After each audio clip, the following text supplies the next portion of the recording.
രവിചന്ദ്രനെ തുടർച്ചയായിട്ട് രവിചന്ദ്രനെ പോലുള്ള നാസ്തികരെ തുടർച്ചയായിട്ട് ഓരോ കാര്യം സംസാരിക്കുന്ന സമയത്ത് ഒരുപാട് ഫാലസികൾ ഉപയോഗിക്കാറുണ്ട്. എന്താണ് ഫാലസി എന്ന് പറയുകയാണെങ്കിൽ, ഇപ്പൊ നമ്മളൊരു ചർച്ച ചെയ്യുമ്പോഴോ അല്ലെങ്കിൽ ഒരു ഡിബേറ്റ് ചെയ്യുന്ന സമയത്ത് കൃത്യമായിട്ട് നമുക്കതിനെ കൗണ്ടർ ചെയ്യാൻ സാധിക്കുന്നില്ല എങ്കിൽ, അല്ലെങ്കിൽ ആ കാര്യം കൃത്യമായിട്ട് അവതരിപ്പിക്കാൻ സാധിക്കുന്നില്ലെങ്കിൽ നമ്മൾ ഉപയോഗിക്കുന്ന ചില മെത്തേഡുകളാണ്, ചില ന്യായ വൈകല്യങ്ങളെ പറയുന്ന പേരാണ് ലോജിക്കൽ ഫാലസീസ് എന്ന് പറയുന്നത്. ഇംഗ്ലീഷിൽ ഉപയോഗിക്കുന്ന വേർഡ് ലോജിക്കൽ ഫാലസീസ് എന്ന് പറയുമ്പോൾ നമ്മൾ സാധാരണ അറിഞ്ഞുകൊണ്ട് ഉപയോഗിക്കുന്നതാവാം, അല്ലെങ്കിൽ അറിയാതെ ഉപയോഗിക്കുന്നതാവാം. പക്ഷെ നമ്മൾ സ്ഥിരമായിട്ട് ഏത്യസ്റ്റുകളായിട്ടുള്ള ആളുകൾ, രവിചന്ദ്രനെ പോലുള്ള ആരിഫ് ഹുസൈനെ പോലുള്ള ആളുകളൊക്കെ ഉപയോഗിക്കുന്നതായിട്ട് കാണുന്നുണ്ട് ഇത്തരം ഫാലസികൾ. അപ്പൊ ഞാനിവിടെ പറയാൻ പോകുന്നത്, രവിചന്ദ്രൻ എന്ന് പറയുന്ന ആ ഒരു വ്യക്തി, അയാൾ ഉപയോഗിച്ചുകൊണ്ടിരിക്കുന്ന, കണ്ടിന്യൂസ് ആയിട്ട് ഉപയോഗിച്ചുകൊണ്ടിരിക്കുന്ന, ഡെലിബറേറ്റ്ലി ഉപയോഗിച്ചുകൊണ്ടിരിക്കുന്ന, അറിഞ്ഞുകൊണ്ട് ഉപയോഗിക്കുന്ന ഫാലസികൾ ഏതൊക്കെയാണെന്നാണ്. കാരണം ഇത് വേറെ ലക്ഷ്യം കൂടിയുണ്ട്. ഈ ഫാലസികൾ ഉപയോഗിക്കുന്നതോട് കൂടിയിട്ട് ഇപ്പൊ ഒരു വിഷയം സംസാരിച്ചുകൊണ്ടിരിക്കുന്ന സമയത്ത് പെട്ടെന്ന് ആ വിഷയത്തിന്റെ കുറിച്ച് അയാൾക്ക് കൗണ്ടർ ചെയ്യാൻ സാധിക്കാത്തൊരവസ്ഥയോ, അല്ലെങ്കിൽ അത് കൃത്യമായിട്ട് ജനങ്ങളിലേക്ക് ഡാറ്റ ഉപയോഗിച്ചുകൊണ്ട് പറയാൻ സാധിക്കാത്തൊരവസ്ഥയിലോ അയാൾ ഉപയോഗിക്കുന്ന മെത്തേഡ് എന്ന് പറയുന്നത് ന്യായ വൈകല്യങ്ങൾ ഉപയോഗിക്കുക എന്നുള്ളതാണ്. അത് പലതരത്തിലാവാം. അപ്പൊ ഇത് ഉപയോഗിക്കുന്നതോട് കൂടി സാധാരണക്കാരായ ആളുകൾ പെട്ടെന്ന് വിഷയത്തിൽ തെന്നിമാറാൻ സാധ്യതയുണ്ട്. അയാൾ പറഞ്ഞത് ശരിയാണല്ലോ എന്നൊരു തോന്നൽ വരാൻ സാധ്യതയുണ്ട്. അല്ലെങ്കിൽ കുറച്ച് ഒരു ഇന്റലക്ച്വൽ ആയിട്ടുള്ള അല്ലാത്ത ആളുകൾ, അത് ഇത്തരം കാര്യങ്ങൾ പഠിക്കാത്ത ആളുകളെ സംബന്ധിച്ചിടത്തോളം പെട്ടെന്ന് തന്നെ അവരെ കൺവിൻസ് ചെയ്യാൻ വേണ്ടിയിട്ട് ഇത്തരം ന്യായ വൈകല്യങ്ങളെ കൊണ്ട് സാധിക്കും എന്നുള്ളതാണ്. വീഡിയോ കണ്ടിട്ട് വരാം. അപ്പൊ നമ്മൾ തെളിവുകൾ നയിക്കട്ടെ എന്നല്ലേ പറയാം. തെളിവുകൾ നയിക്കട്ടെ, രവിചന്ദ്രനെ പറയുന്നത് തന്നെ നമുക്ക് വീഡിയോ ആക്കിയിട്ട് കാണിക്കാം. ഓക്കെ.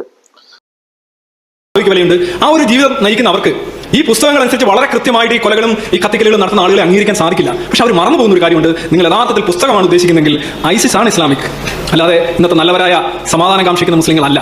നിങ്ങൾക്കാണ് തെറ്റുപറ്റിയിരിക്കുന്നത്. നിങ്ങൾ നേർപ്പിച്ച് മതം ഉപയോഗിക്കുന്നു. നിങ്ങൾ യുക്തി അധിഷ്ഠിതമായി വേണ്ടതെടുത്തും തിരിഞ്ഞും മതം ഉപയോഗിക്കുന്നു. ഐസിസിനെ പോലെയുള്ളവൻ, അൽ ഖയ്ദയെ പോലെയുള്ളവൻ അക്ഷരാർത്ഥത്തിൽ മതം നിർവഹിക്കും. അതായത് രവിചന്ദ്രൻ പറയുന്നത് നമ്മളൊക്കെ നേർപ്പിച്ചിട്ട് വെള്ളം പറഞ്ഞിട്ടാണ് ഇസ്ലാമിനെ ഉപയോഗിക്കുന്നത്. രവിചന്ദ്രൻ പറയുന്നത് ഐസിസ് പോലുള്ള സംഘടനകളൊക്കെ ഡ്രൈ ആയിട്ടാണ് ഇസ്ലാമിനെ ഉപയോഗിക്കുന്നത് എന്നുള്ള ഇവരുടെ എക്സ്പീരിയൻസിൽ നിന്നൊക്കെ വരുന്ന വാക്കുകളൊക്കെയാണ് കേട്ടോ. നേർപ്പിച്ച് ഉപയോഗിക്കുക, ഡ്രൈ ആയിട്ട് അടിക്കുക എന്നുള്ള ലെവലിലേക്ക് കൊണ്ടുപോകുന്നുണ്ട്. അപ്പം ഇവിടെ നമ്മൾ പറയുന്നത് സാധാരണക്കാർ, ഇയാളെ പറയുന്നത് സാധാരണക്കാരായ ആളുകൾ സ്ഥിരമായിട്ട് പറയുന്ന കാര്യമാണ്, അയ്യോ ഞങ്ങൾ പഠിച്ച ദീനൊന്നും ഇങ്ങനെ അല്ലല്ലോ, ഞങ്ങൾ മദ്രസയിൽ ഇങ്ങനെ പഠിച്ചിട്ടില്ലല്ലോ, ഞങ്ങൾ പഠിപ്പിച്ചു തന്നിട്ടില്ലല്ലോ, അല്ലെങ്കിൽ പണ്ഡിതന്മാരൊന്നും ഞങ്ങൾക്ക് ഇങ്ങനെ പഠിപ്പിച്ചു തന്നിട്ടില്ല, ജുമാ കുത്തുബ് കിടക്കുന്നു ഇങ്ങനെയൊന്നും തീവ്രവാദത്തെ പ്രോത്സാഹിപ്പിക്കുന്നു ഞങ്ങൾ കേട്ടിട്ടില്ല, ഞങ്ങൾ ഖുർആനിലോ ഹദീസിലോ സ്വഹീഹായ ഹദീസുകളിലോ പണ്ഡിതന്മാരുടെ കൗലുകളിലോ ഞങ്ങൾ കണ്ടിട്ടില്ല. പിന്നെ ഇത് ഇസ്ലാമിനുമായിട്ട് യാതൊരു ബന്ധവുമില്ല, അതായത് സോഷ്യോ പൊളിറ്റിക്സിന്റെ ഭാഗമായിട്ട് ഉണ്ടാക്കിയെടുത്തിട്ടുള്ള എന്തോ സംഘടനകൾ മാത്രമാണ്. ഇസ്ലാമുമായിട്ട് അത് ബന്ധമൊന്നുമില്ല. ഇസ്ലാമിന്റെ പേര് വെച്ചുകൊണ്ട് പ്രവർത്തിക്കുന്ന കുറെ ആന്റി ഇസ്ലാമിക് ഓർഗനൈസേഷൻസ് മാത്രമാണ് ഇതെന്ന് സാധാരണക്കാരായിട്ടുള്ള ആൾക്കാർ പറയുമ്പോൾ, അയ്യോ അങ്ങനെയൊന്നും പറയാൻ പാടില്ല, നിങ്ങൾ നേർപ്പിച്ചടിക്കുന്നതുകൊണ്ടാണ്, നേർപ്പിച്ച് ഉപയോഗിക്കുന്നതുകൊണ്ടാണ്. ശരിക്ക് ഡ്രൈ ആയിട്ട് ഇസ്ലാമിൽ ഉപയോഗിച്ച ആൾക്കാരാണ് ഐസിസ് പോലെയുള്ള തീവ്രവാദ സംഘടനകൾ എന്നൊക്കെയാണ് നമ്മളുടെ രവിചന്ദ്രൻ നമുക്ക് ഇങ്ങോട്ട് പറഞ്ഞു തരികയാണ്. അപ്പൊ നമ്മൾ കാലങ്ങളായിട്ട് മുസ്ലിം സംഘടനകളൊക്കെ ഐസിസ് പോലെയുള്ള തീവ്രവാദം ഇസ്ലാമികമല്ല എന്ന് പറഞ്ഞുകൊണ്ട് പല കേരളത്തിലെ സംഘടനകൾ പോലും തുടർച്ചയായിട്ട് സമ്മേളനങ്ങൾ നടത്തിയിട്ടുണ്ട്. ഒരുപാട് പരിപാടി നടത്തിയിട്ടുണ്ട്. അപ്പൊ അതൊന്നുമല്ല, നിങ്ങൾ ഇങ്ങനെ പറഞ്ഞത് ഇങ്ങനെ നിങ്ങൾ നടത്തിക്കോ, നിങ്ങൾ ഇസ്ലാമുമായിട്ട് ബന്ധമില്ല, ഐസിസിന് ബന്ധമില്ല എന്ന് പറഞ്ഞോളൂ. പക്ഷെ ഐസിസ് ഇസ്ലാം തന്നെയാണ് എന്ന് പറയാം. അപ്പൊ അതായത് ഐസിസ് ഇസ്ലാം ആണെന്ന് പറയുന്ന ലോകത്ത് രണ്ട് ടീം മാത്രമേ ഉള്ളൂ. ഒന്നും മുസ്ലിങ്ങളല്ല, ഒരു വിഭാഗം ആളുകൾ ഐസിസുകാരാണ്. സ്വാഭാവികമായിട്ട് ഞങ്ങൾ മുസ്ലിങ്ങളാണെന്ന് പറഞ്ഞെടുക്കുന്നുണ്ട്. മറ്റൊരു വിഭാഗം ആൾക്കാരെന്ന് പറയുന്നത് അത് രവിചന്ദ്രനാണ്, രവിചന്ദ്രന്റെ ഫാൻസാണ്, രവിചന്ദ്രന്റെ ഫാൻസും.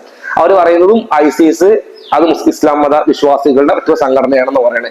ഓക്കെ, എന്തായാലും നമ്മളിപ്പോ ഈ സംസാരിക്കാൻ പോകുന്നത് ഇവിടെ ഈ ഒരൊറ്റ വീഡിയോയിൽ മാത്രം ഇയാൾ ഉപയോഗിച്ചിട്ടുള്ള ഫാലസികളാണ്. ഒന്നാമത്തെ ഫാലസി ആണ് ഉപയോഗിച്ചിട്ടുള്ളത്. ഞാൻ ഇത് കുറച്ച് ലിസ്റ്റ് ചെയ്തിട്ടുള്ളൂ. ഇതിനേക്കാൾ കൂടുതൽ ഫാലസി ചിലപ്പോൾ നിങ്ങൾക്ക് കേൾക്കുമ്പോൾ തന്നെ ഇതൊന്ന് കണ്ടെത്താൻ സാധിക്കും. പക്ഷെ ഞാനിവിടെ ഒരു 3 ഫാലസിയിലേക്കാണ് ഇത് ചേർത്ത് വെക്കുന്നത്. ഓക്കെ, ഈ 3 ഫാലസികളിൽ ഫാലസി എന്ന് പറയുന്നത് നമുക്കറിയില്ല, ന്യായ വൈകല്യങ്ങൾ. അപ്പം അദ്ദേഹത്തിന് കൃത്യമായി ഡാറ്റ കൊണ്ടുവരാൻ സാധിക്കാത്തത് കൊണ്ടും ഐസിസ് ഇസ്ലാമികമാണെന്ന് തെളിയിക്കുന്ന രേഖ കൊണ്ടുവരാൻ സാധിക്കാത്തത് കൊണ്ടും സ്വാഭാവികമായിട്ടും അയാൾ ഉപയോഗിക്കുന്ന ഫാലസി അടിച്ചു വിടുക. ഓക്കെ, ഒന്നാമതായിട്ട് അയാൾ ഉപയോഗിച്ച ഫാലസിയാണ് ഹാസ്റ്റി ജനറലൈസേഷൻ എന്ന ഫാലസി. അതായത് ഒരു ചെറിയൊരു കാര്യം എടുത്തുകൊണ്ട് അത് മൊത്തം ജനറൽ ആയിട്ട് എല്ലാവരുടെയും മേലേക്ക് വെക്കുന്ന പരിപാടി.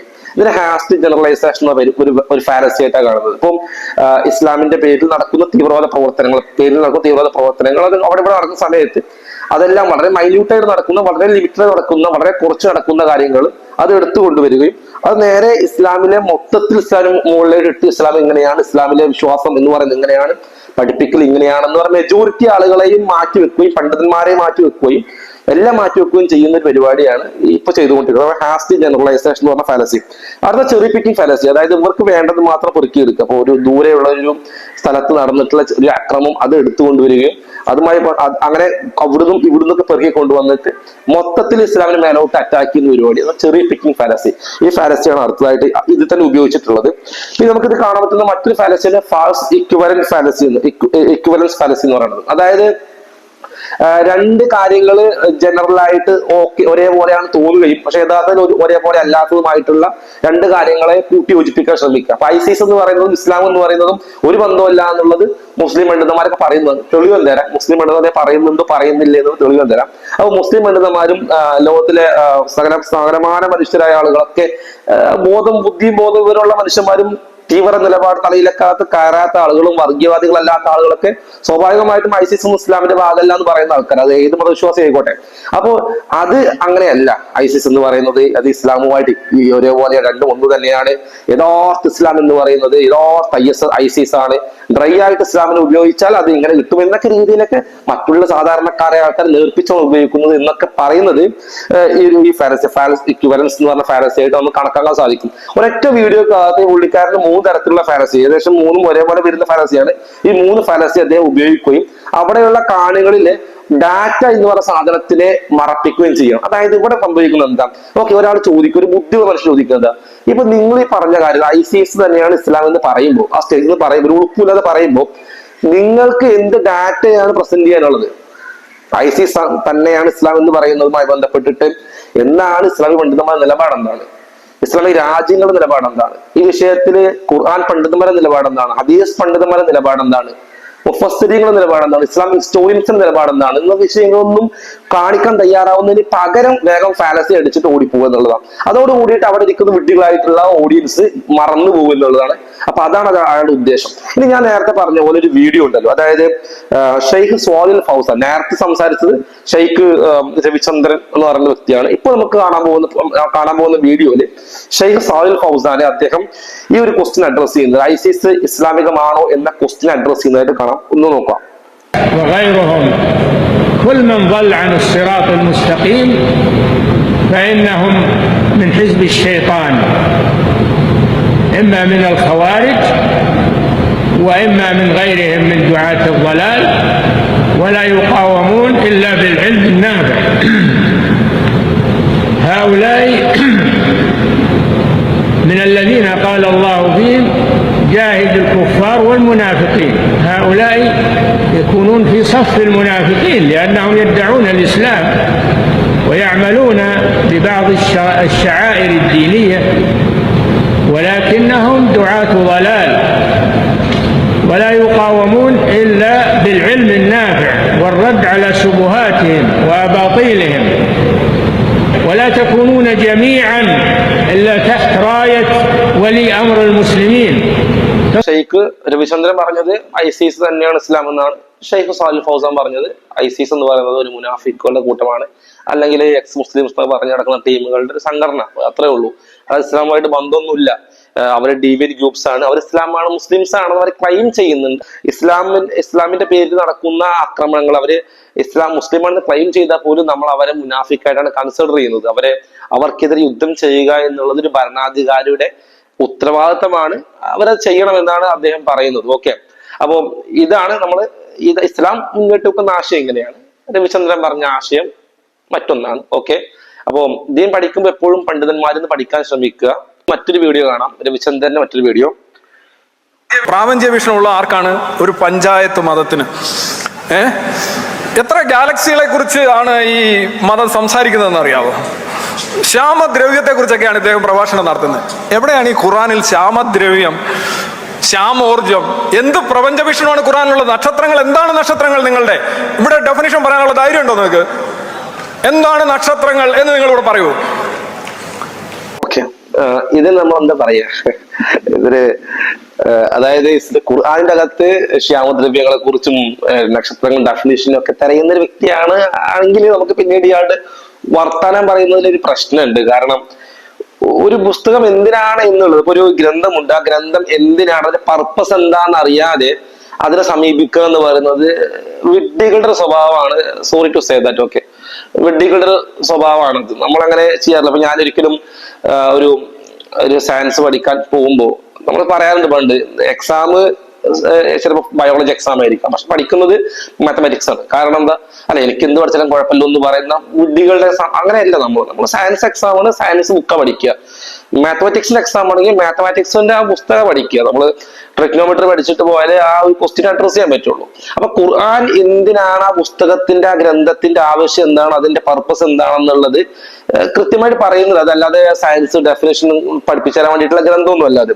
അപ്പൊ നമ്മൾ ഇതിന് പറയുന്ന ഒരു റെഡ് ഹെറിംഗ് ഫാലസി എന്നൊരു ഫാലസിയാണത്. അതായത് distracting from the main issue with an irrelevant argument. ഒരു എക്സാമ്പിൾ കൊടുത്തിട്ടുണ്ട്. Instead of talking about God, ദൈവത്തെ കുറിച്ച് സംസാരിക്കുന്നതിന് പകരം Y dozen Islam focus on moral issues like space exploration? അതായത് എന്തുകൊണ്ട് ഇസ്ലാം ഈ ആകാശങ്ങളെ കുറിച്ചും ഭൂമി പ്രപഞ്ചങ്ങളെ കുറിച്ചുമുള്ള റിസർച്ചുകളും അല്ലെങ്കിൽ ഈ പറഞ്ഞ ഡെഫിനേഷൻ ഒന്നും കൊടുക്കുന്നില്ല, ഖുർആനെ പറയുന്നില്ല, അല്ലെങ്കിൽ അത്തരം കാര്യങ്ങൾ എന്തുകൊണ്ട് പഠിപ്പിക്കുന്നില്ല? അപ്പൊ ഇസ്ലാമിന്റെ പർപ്പസ് എന്താണ്, ഖുർആന്റെ പർപ്പസ് എന്താണ്? ഖുർആന്റെ പർപ്പസ് എന്ന് പറയുന്നത് മനുഷ്യർക്ക് മൊറാലിറ്റി കൃത്യമായിട്ട് എത്തിച്ചു കൊടുക്കുക, അല്ലെ? അത് ഒരു വഴികാട്ടിയായിട്ടാണ്. നന്മയും തിന്മയും വേർതിരിച്ച ഒന്നായാൽ അൽ ഫുർഖാനാണ് ഖുർആന്. അപ്പൊ അതേപോലെ തന്നെ അത് ഒരു വഴികാട്ടിയാണ്, ഹുദയാണത്. അപ്പൊ ഈ ഖുർആൻ എന്ന് പറയുമ്പോൾ ഒരു മനുഷ്യന് കിട്ടുമ്പോൾ അവനെ എങ്ങനെ ജീവിക്കണം, എന്റെ ജീവിതം, ഞാൻ എന്തിനോടെ ഭൂമിയിൽ ജനിച്ചു വീണു, ആവശ്യം എന്താണ്, പർപ്പസ് എന്താണ്, ഞാൻ എങ്ങനെ ജീവിക്കണം, അങ്ങനെ മരിച്ചു പോയിട്ട് എനിക്ക് എന്ത് അവസ്ഥയാണ് സംഭവിക്കാൻ പോകുന്നത്, അവിടെ ഞാൻ എങ്ങനെയൊക്കെയാണ് ഞാൻ രക്ഷപ്പെടാൻ ശ്രമിക്കേണ്ടത്? പുസ്തകത്തിലേക്ക് സമീപിക്കുന്ന സമയത്ത്, ഖുർആൻ സമീപിക്കുന്ന സമയത്ത് അതിന്റെ പർപ്പസ് എന്താണെന്ന് അറിഞ്ഞുകൊണ്ട് സമീപിക്കാൻ ശ്രമിക്കുക. അല്ലെങ്കിൽ ഇത്തരം ഫാലസികൾ ഉപയോഗിക്കേണ്ടി വരും. കാരണം ഖുർആൻ പഠിക്കാത്ത ഒരാൾ ഉപയോഗിക്കുന്ന ഫാലസിയാണിത്. കാരണം ഖുർആൻ പഠിച്ച ഒരാൾക്ക് ഒരു വട്ടമെങ്കിലും ഖുർആൻ എടുത്ത് 2 പേജ് വായിച്ചു നോക്കിയ ആൾക്ക് മനസ്സിലാവുന്ന കാര്യം തന്നെയാണ്. അതുപോലും വായിക്കാതെയാണ് ഇയാൾ ഈ കാര്യങ്ങൾ സംസാരിച്ചുകൊണ്ടിരിക്കുന്നത്. അതുകൊണ്ട് തന്നെ സ്വാഭാവികമായിട്ടും ഈ ഖുർആൻ എന്താ പറയുന്നത് എന്നുള്ളതിന്റെ ബേസിക് കാര്യങ്ങൾ ആൾക്ക് അറിയുന്നുണ്ടായില്ല.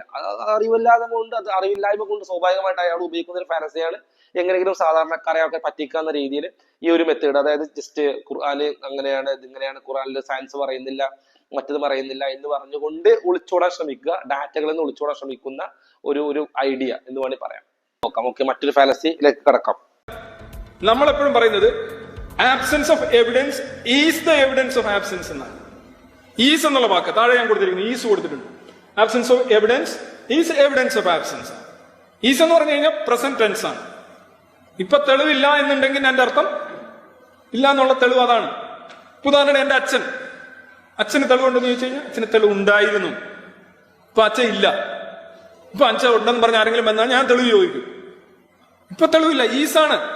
ഇനി നാളെ കാലത്ത് അച്ഛൻ തിരിച്ചു വരികയാണെങ്കിൽ നാളെ കാലത്ത് അച്ഛൻ ഉണ്ടാകും എന്ന് പറഞ്ഞിട്ട് നമുക്കൊരു കാര്യം ചെയ്യാൻ പറ്റില്ല. എന്താണ് എവിഡൻസ് എന്ന് പറഞ്ഞാൽ നമ്മൾ ഉദ്ദേശിക്കുന്നത്? That's a is thing, that's a present tense thing.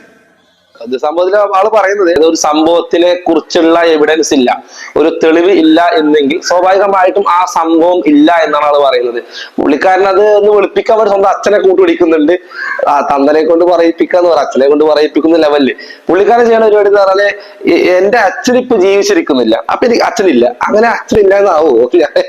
അതാണ് അതിനെ കേൾക്കണത്. കാരണം ഒരു പുസ്തകത്തിൽ എഴുതുമ്പോൾ അച്ഛന്റെ പേരിന്റെ അവിടെ ആള് അച്ഛന്റെ പേരല്ലാതെ പിന്നെ അവിടെ അച്ഛന്റെ പേരോടെ നിൽ എന്ന് എഴുതിക്കും, അല്ലെങ്കിൽ വരട്ടെ. ബുദ്ധിബോധമുള്ള മനുഷ്യന്മാരൊക്കെ അച്ഛനുണ്ട് എന്നുള്ളത് ഓൾറെഡി അറിയാം. അച്ഛനിപ്പോ ജീവിച്ചിരിക്കുന്നില്ലെങ്കിലും അച്ഛനുണ്ടാവാതെ പുള്ളിക്കാരുണ്ടാവില്ല. പുള്ളിക്കാരൻ അച്ഛനുണ്ടല്ലോ, പുള്ളിക്കാരോട് അച്ഛന്റെ പേരല്ലേ എഴുതുള്ളൂ.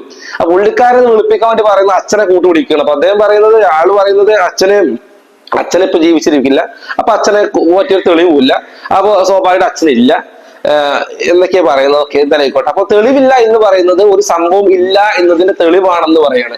അപ്പൊ ഇവിടെ നമുക്കൊരു എക്സാമ്പിൾ പറയുകയാണെങ്കിൽ, ഇപ്പം ആരെങ്കിലും പറയാം ഒരു ഏലിയൻസ് ഉണ്ടോ എന്ന് ചോദിക്കുകയാണെങ്കിൽ ഏലിയൻസ് ഇല്ല എന്നാണ് ഏത്തിയസ്റ്റുകൾ പറയേണ്ടി വരിക. കാരണം അവർക്ക് ഏലിയൻസുമായി ബന്ധപ്പെട്ട തെളിവുകൾ സ്വാഭാവികമായിട്ടും നമ്മളെ നല്ല രീതിയിൽ എക്സ്പ്ലെയിൻ ചെയ്യാൻ പറ്റിയുള്ള തെളിവുകളൊന്നും, അല്ലെങ്കിൽ അത് വെരിഫൈ ചെയ്ത തെളിവുകളൊന്നും നമ്മുടെ കയ്യിലില്ല.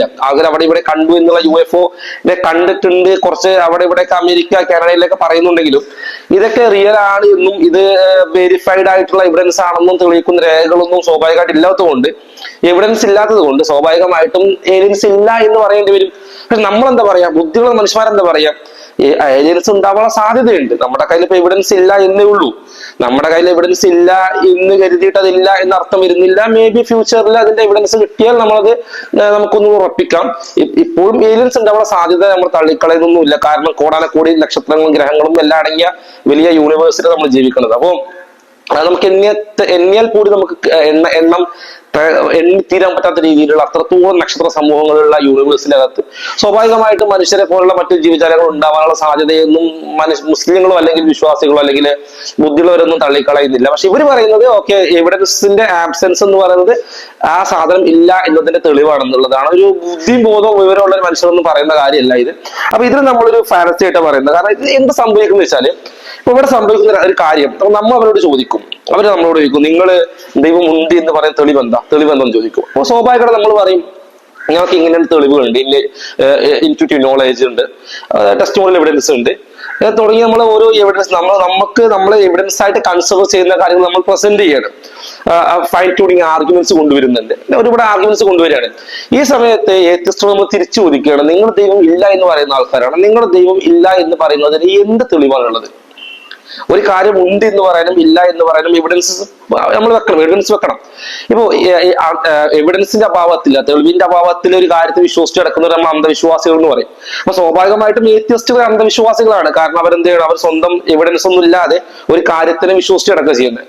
അപ്പൊ നമ്മൾ ചോദിക്കുന്നത്, നിങ്ങൾ അന്ധവിശ്വാസികളാണോ? നിങ്ങൾ തെളിവുകളില്ലാതെയാണോ നിങ്ങൾ ദൈവം ഇല്ല എന്ന് പറയുന്നത്? ഇത് തെളിവാണ് നിങ്ങളുടെ കയ്യിലുള്ളത്. അപ്പൊ അവർ പറയുന്ന ഉത്തരാണ്, ഞങ്ങൾ പറയുന്നത് തെളിവുകളില്ല എന്നില്ല, absence of the evidence is the evidence of absence എന്ന് പറഞ്ഞിട്ട് ഓടിപ്പോകും. അപ്പൊ ഈ പരിപാടി ഒരു ഫാലസിയാണ്. ഇത് ഈ ക്വസ്റ്റ്യനിൽ നിന്ന് രക്ഷപ്പെടാൻ വേണ്ടി മാത്രം ഉപയോഗിക്കുന്ന ഒരു മെത്തേഡാണ്. ഈ ഫാലസി നമ്മൾ അപ്പീൽ ടു ഇഗ്നോറൻസ് എന്ന് പറയും. അതായത് നമുക്കൊരു ബേർഡൻ ഓഫ് പ്രൂഫ് അല്ലെങ്കിൽ ഒരു പ്രൂഫിന്റെ ബേർഡൻ നമ്മളെ മേലോട്ട് വരുന്ന സമയത്ത് അതിൽ നിന്ന് രക്ഷപ്പെട്ടു പോകുന്ന ഒരുതരം ഫാലസി, ചേഞ്ചിങ് ഗോൾ പോസ്റ്റ് എന്ന ഫാലസി, അതൊക്കെ ഇതുപോലത്തെ ഫാലസിയാണ്. അപ്പം ബേർഡൻ ഓഫ് പ്രൂഫിൽ നിന്ന് രക്ഷപ്പെട്ടു പോകുന്ന ഫാലസി, അല്ലെങ്കിൽ അപ്പീൽ ടു ഇഗ്നോറൻസ് എന്ന് പറയുന്ന ഒരു ഫാലസി, തെളിവുകളൊന്നും ഞങ്ങൾ എടുക്കുന്നില്ല, തെളിവുകളൊന്നും നോക്കേണ്ട ആവശ്യമില്ല, ദൈവമില്ല എന്ന് പറയുന്നത് ദൈവമില്ല, എവിഡൻസ് ഇല്ല എന്ന് പറയുമ്പോൾ സ്വാഭാവികമായിട്ടും അത് ഇല്ല എന്ന് തന്നെ അർത്ഥം എന്ന രീതിയിൽ പറയാണ്. അപ്പോൾ ഈ ഒരു കാര്യം ഇതും ഒരു ഫാലസിയാണ്. ഈ ഫാലസി ഉപയോഗിക്കുന്നതും രക്ഷപ്പെടാൻ വേണ്ടിയിട്ടാണ്. അതായത് ദൈവം ഇല്ല എന്നതിന്റെ തെളിവ് എന്താണെന്ന് ചോദിക്കുമ്പോൾ അത് രക്ഷപ്പെടാൻ വേണ്ടിയിട്ടുള്ള ഐഡിയ ആണിത്. അപ്പൊ ഇത് ഉപയോഗിക്കുന്നതും സാധാരണക്കാരായ ആൾക്കാരെ പറ്റിക്കാൻ വേണ്ടിയിട്ടാണ്. ഇതിന് ഒരുപാട് സാധാരണക്കാരായ ആൾക്കാരും പിന്നെ ഇവരുടെ ഫാൻസും ഒരുപാട് ആൾക്കാർ, ഫാൻസ് അസോസിയേഷനൊക്കെ ഉണ്ടല്ലോ ഇവർക്ക്, അവരെല്ലാം നല്ല കൈയടിക്കുന്നതായിട്ടൊക്കെ നമുക്ക് കാണാൻ സാധിക്കും. അപ്പൊ നമ്മൾ അത്ഭുതപ്പെട്ടു, എങ്ങനെയാണ് ഒരു മനുഷ്യന് ഇത്ര വലിയ വിഡിത്തം, പച്ചക്ക് ഒരു പൊട്ടത്തരം വിളിച്ചു പറയുമ്പോൾ എങ്ങനെയാണ് ഈ ആളുകൾക്ക് ഇത് കൈയടിക്കാൻ സാധിക്കുന്നത് എന്ന് നമുക്ക് ആശ്ചര്യം തോന്നുമെങ്കിലും അത് അതിന്റെ ഒരു കൈയടക്കത്തിന്റെ കാര്യം. കാരണം നമ്മൾ ഒരു ചർച്ച ചെയ്യുന്ന സമയത്ത് അല്ലെങ്കിൽ ഒരു കാര്യം സംസാരിക്കുമ്പോൾ ഇവർ ഉപയോഗിക്കുന്ന ഫാലസികളിലൂടെ രക്ഷപ്പെടാൻ നോക്കുക എന്നുള്ളതാണ് ഇവർ ചെയ്യുന്ന കാര്യം. ഓക്കെ, 3 വീഡിയോ മാത്രം പ്രസന്റ് ചെയ്തിട്ടാണ്, കുറച്ച് ഫാലസി മാത്രമേ പറഞ്ഞിട്ടുള്ളൂ. വീഡിയോയുടെ ദൈർഘ്യം കൂടാതെ വെക്കാൻ വേണ്ടി മാത്രമാണ്. ഇൻഷാ അല്ലാഹ് നമുക്ക് ഇനി ഫ്യൂച്ചറിൽ കൂടുതൽ വീഡിയോസിൽ ഇയാൾ ഉപയോഗിച്ചിട്ടുള്ള ഫാലസികൾ ഏതൊക്കെയാണെന്ന് എടുത്തു കൊണ്ടുവന്ന് നമുക്ക് പ്രസന്റ് ചെയ്യാൻ സാധിക്കും. ഏതൊക്കെ ഫാലസിയാണ് ഉപയോഗിക്കുന്നത്, ഏത് കാര്യത്തിൽ നിന്ന് രക്ഷപ്പെടാൻ വേണ്ടിയിട്ടാണ് ഈ ഫാലസി ഉപയോഗിക്കുന്നത്, ആരാണ് വിഡ്ഢികളായ ആളുകളെ പറ്റിക്കാൻ അല്ലെങ്കിൽ മുമ്പിലിരിക്കുന്ന കാണികളെ വില കുറച്ച് കണ്ട് ഫാലസി ഉപയോഗിക്കാം. ലോകത്തിലൊരു മനുഷ്യനും ചെയ്യാത്ത കാര്യമാണ്. ഫാലസികൾ ഉപയോഗിച്ചുകൊണ്ട് മുമ്പിലിരിക്കുന്ന ആൾക്കാരെ ശരിക്കും അവഹേളിക്കും തുല്യമാണ്. കാരണം തൊട്ട് മുമ്പിലിരിക്കുന്ന ആൾക്കാർ ഒട്ടും വിവരമില്ലാത്ത ആൾക്കാരെന്ന് സ്വയം ബോധ്യമുള്ള ഒരാൾ മാത്രമേ അത്ര ഫാലസികൾ ഉപയോഗിക്കുള്ളൂ. അപ്പൊ അങ്ങനെയുള്ള ഫാലസികൾ ഉപയോഗിച്ച് അവിടെ നിന്ന് രക്ഷപ്പെടാൻ നോക്കുന്ന മറ്റു വീഡിയോസ് ഇൻഷാ അല്ലാഹ് നമുക്ക് ഇനി കൂടുതൽ കൊണ്ടുവരാൻ സാധിക്കും. അപ്പം അൽഹംദുലില്ലാഹി റബ്ബിൽ ആലമീൻ. അസ്സലാമു അലൈക്കും വറഹ്മത്തുള്ളാഹി വബറകാതുഹു.